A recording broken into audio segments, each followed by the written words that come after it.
You're with God, day 78. The reading today is out of Leviticus chapter 5, and it has to do with the act of confession.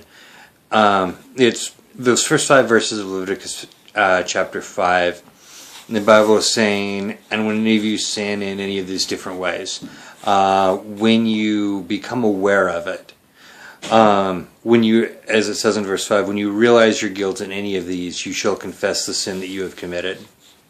And I think that's interesting in that I think as humans we have a tendency to try to avoid guilt. And or to try to avoid acceptance of guilt.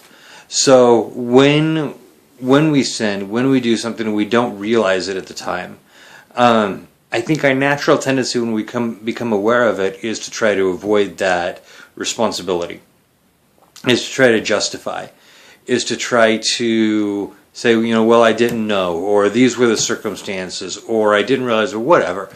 We try to evade responsibility for our guilt. And what God is commanding the Israelites to do here is very, very different. It's, even if you didn't know, when you become aware, your first step needs to be that of confession. And I think this is a difference in the way we see confession and the way God sees confession. I think we see confession as an admittance of wrong and cause for condemnation.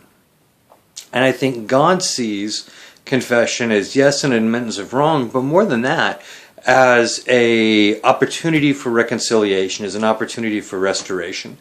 And so I think we have a tendency, and this is just my impression, I think we have a tendency to view confession as a negative thing. I think God tends to view confession as a positive thing, as something that moves us forward in our relationship with Him, rather than rehashing roadblocks, rehashing failures, rehashing stumbling points like we tend to see it.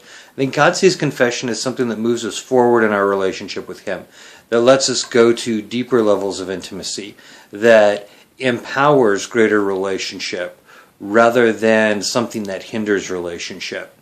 And so I think that's what God's telling the Israelites here is it's not a matter of assigning blame. That's not what confession is about. Confession is about moving forward into a relationship with Him. And so when any of these things happen, whether you're aware of it or not, when you become aware of it, when you become aware of the fact that a sin has happened, rather than trying to hide it or justify it, take it to God in confession, because that moves our relationship with God forward. That moment of openness and honesty, of bearing our heart before God, moves our relationship forward with Him rather than backwards.